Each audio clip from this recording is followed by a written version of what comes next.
ये देखिए हमारे अजीत मिश्र जी यथार्थ गीता का बुक का अध्ययन कर रहे हैं ये।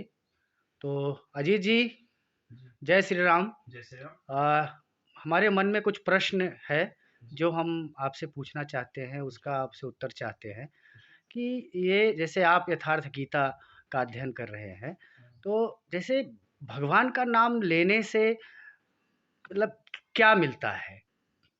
क्या अच्छा, लोगों को इससे संतुष्टि मिलती है? अच्छा नाम जप से हाँ, नाम जप से। जी। जैसे राधा राधा कृष्ण, जी, जी, जी। राम राम। तो ये तो सबसे बड़ी बात, अगर आज के युवाओं में देखा जाए, आज के यूथ में देखा जाए, तो उनके दिमाग में इस चीज को लेकर के काफी संशय रहता है कि राम राम कहने से या राधा राधा कहने से या कृष्ण कृष्ण कहने से होता क्या है। अब उनके लिए एक छोटी सी बात है कि जिस प्रकार एक छोटा सा पत्थर अगर हम ले लेते हैं और उस पे एक हथौड़े को लेकर के उस पे बार बार चोट करते हैं, अब एक बार में तो वो टूट नहीं जाएगा, उस पे बार बार उसको चोट मारना पड़ता है, एक बार दो बार तीन बार चार बार पांच बार करते करते हमें लग रहा है कि उसको सैकड़ों बार पीटा जाता है प्यार से उसको। और वो धीरे धीरे पीटते पीटते एक समय ऐसा आता है कि वो पत्थर जो होता है चकनाचूर हो जाता है, टूट जाता है, टुकड़ों में बिखर जाता है। तो नाम जब जो होता है वो ठीक इसी प्रकार से होता है। हमारे अंदर जो कुरीतियां भरी हुई हैं, हमारे अंदर जो गंदगियां हैं, अब उसको साफ करने के लिए तो नाम जप तो करना पड़ेगा। लेकिन अब ऐसा नहीं है कि नहीं हम उसको एक ही बार जप लें और सारी गंदगी हमारे मन से साफ हो जाए, तो ऐसा तो होगा नहीं। ठीक उस पत्थर पे जिस तरीके से हथौड़ा बजाया गया था, उस जो छीनी हथौड़ी जो चलती है बार बार, ठीक उसी प्रकार से नाम जप होता है।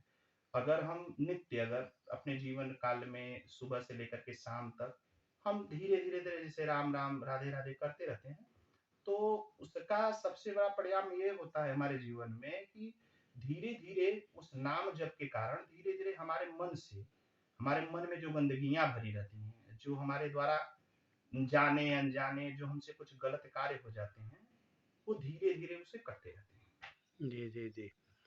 तो मतलब ये है कि अगर हम बराबर अपने जो है मन में, अपने स्मृति में भगवान का नाम अगर बिठा लें और कुछ भी करते रहें और भगवान का नाम लेते रहें, तो मतलब हमारा कर्म भी अच्छा होता है और हम गलत कार्य करने से बचते हमारी भी हैं। सोच भी अच्छी होती जी, है। जी, जी, जी। उसी पे एक कथा हुई थी, हमारे गुरु जी, हमने कहीं सुना भी था इस चीज के बारे में कि दो भाई थे, ठीक है। तो जो बड़ा भाई था वो काफी धार्मिक प्रवृत्ति से था, और जो छोटा था उसके मन में दुनिया भर का पाप हो, नशा वशा सब करता रहता था हमेशा।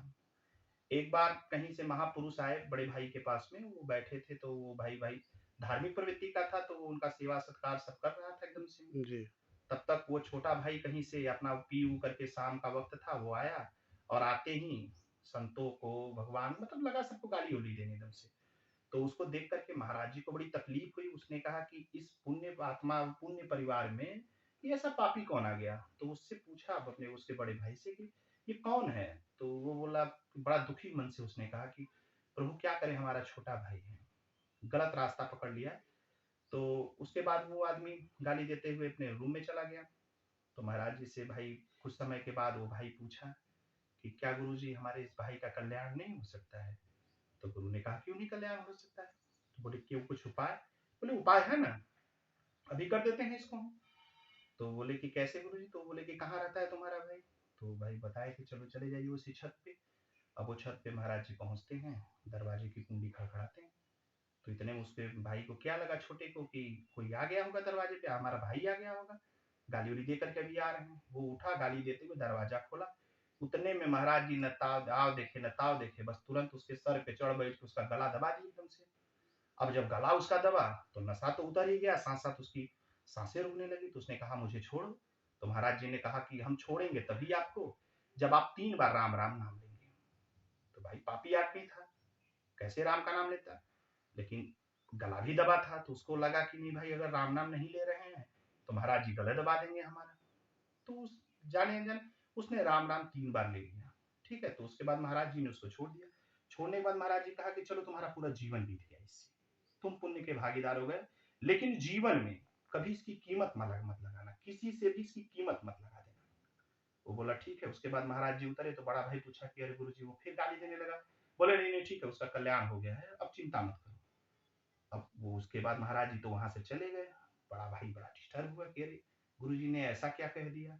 अब वो तो परेशान था कि गुरु जी उसके कमरे में गए थे, कहीं गुरु जी को कुछ शब्द न बोल दिया हो, गुरु जी नाराज न हो जाए।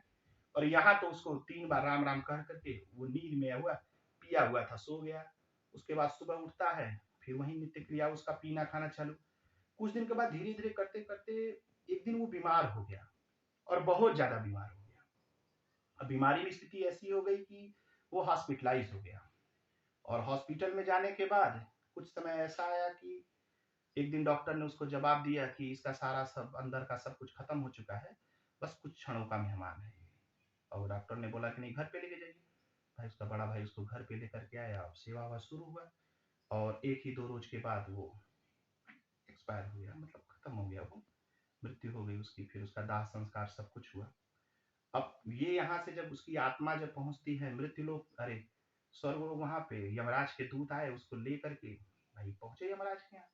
अब यमराज देखते ही उसको बोले कि खोलो इसकी डिक्शनरी भाई, इसने अपने जीवन काल में क्या क्या किया। अब जब उसका चार्ट खुलता है तो देख रहे हैं कि अरे बाप रे बाप, ये तो जीवन भर पाप ही पाप किया है एकदम से। अब सब डिस्टर्ब, तो बोले कि इसके पुण्य की घड़ी देखो कि पुण्य किसने। अब वो नीचे की जब कड़ी आती है तो उसमें देखते हैं कि उसने 3 बार महासंत संत के कहने पे उसने 3 बार राम राम का नाम ले लिया। अब दूध भी डिस्टर्ब, परेशान एकदम से, बोले अरे प्रभु, इसने मरने से कुछ दिन पहले किसी संत के कहने पे इसने 3 बार राम राम ले लिया है। तो बोले कि तब, तो बोले कि तो ये तो पुण्य है भाई, इसके पुण्य का फल इसको दे दो, पाप भुगतेगा ये आराम से। अब महाराज जी लोग आए, वो लोग पूछे दूत लोग कि इस पुण्य के बदले तुमको क्या सुख चाहिए। तो उसको महाराज जी की कही हुई वो बातें याद आ गई। उसने पूछा कि पूछूंगा तब जब पहले इसके बारे में बताओगे ना। तो बोले क्या। बोले राम नाम की कीमत क्या है, इस नाम की कीमत क्या है। अब दूत इस जगह पे जाकर के परेशान हुए। उस वो लोग उठे, वहां से गए यमराज जी से बोले कि प्रभु, वो जो है पापी, वो बार बार हमसे राम नाम की महिमा का, राम नाम की कीमत पूछ रहा है, और हमारे तो समझ में आ नहीं रहा। यमराज जी भी परेशान, बोले कि अरे भगवान राम के नाम की कीमत हम क्या लगा सकते हैं। तो बोले तब, तो बोले कि अब इसके बारे में ये जो संशय है, इस सारी परेशानियों को ब्रह्म लोग चलते हैं, ब्रह्मा जी बता सकते हैं। अब ये वहां से निकलने लगे तो बोले इस पापी को भी साथ लेके चलो। अब दूत लोग उसको सब बांधे हुए थे, बोले कि अब लेके चलो। तो दूत से कहता क्या है वो पापी, कह रहे नहीं नहीं नहीं, हम नहीं जाएंगे ऐसे अब। और पहले ऐसा करो कि पहले ये जो दूत दूत आपके हैं इनको हटाइए।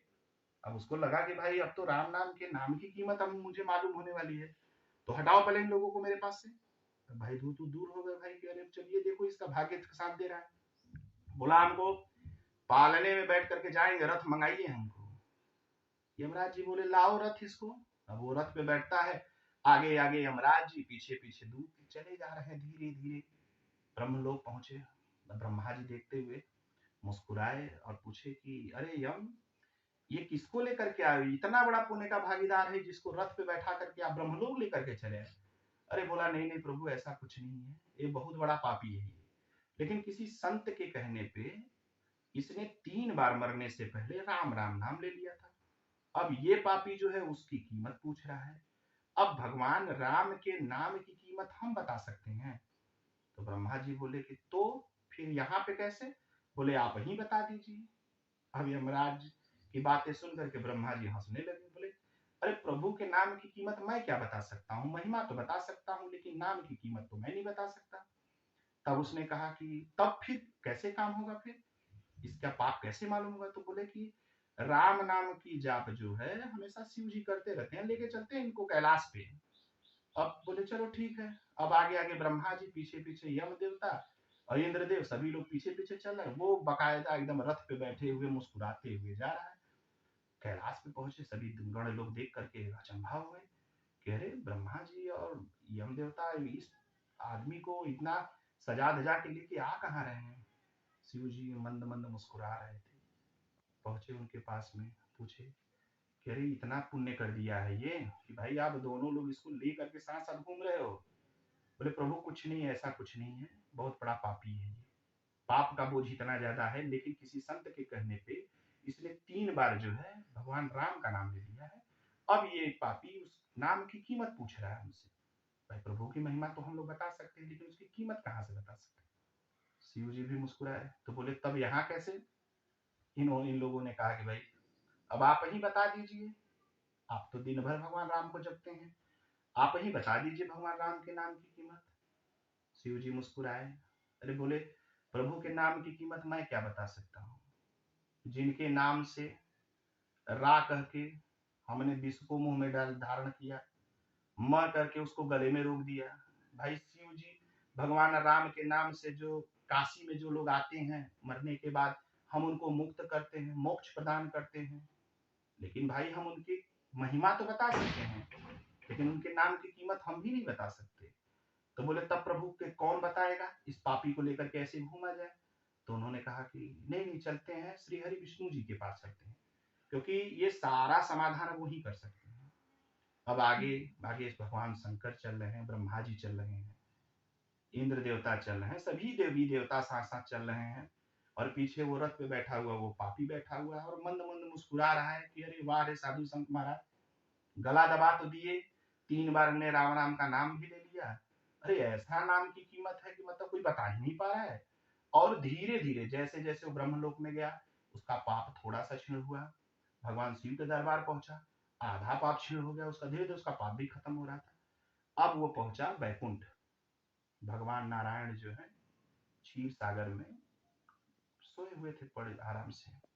अब वो देख करके मुस्कुराने लगे, भगवान शिव जी को देखे उन्होंने, ब्रह्मा जी को देखा, देखे, अब भाई मुस्कुराने लगे, पूछे कि अरे बताइए आप लोग ऐसे कैसे? बोले प्रभु बहुत बड़ी संशय है जीवन में, ये पापी है बहुत बड़ा, और इसने मरने से पहले किसी संत के कहने पे इन्होंने 3 बार राम राम का नाम जाप कर लिया इसने, अब ये उसकी कीमत पूछ रहा है, इसका पाप इतना ज्यादा है कि पाप का फल तभी इसको मिलेगा जब तक इसका पुण्य क्षीण नहीं होता है। तो भगवान नारायण जी मुस्कुराए और उसने कहा कि पहले इसको रथ से उतारो और इसे मेरे गोदी में लाके बैठा दो। अब उस पापी को उसकी गोदी में बैठाया जा रहा है प्रभु के। प्रभु जी ने खूब लाड प्यार किया उसको, लाड प्यार करने के बाद उन्होंने कहा कि भाई अब पूछो क्या चाहिए? तो उन्होंने कहा कि राम नाम की महिमा की, 3 बार इसने राम राम लिया है, उसकी ये कीमत पूछ रहा है, आप कीमत बता दीजिए।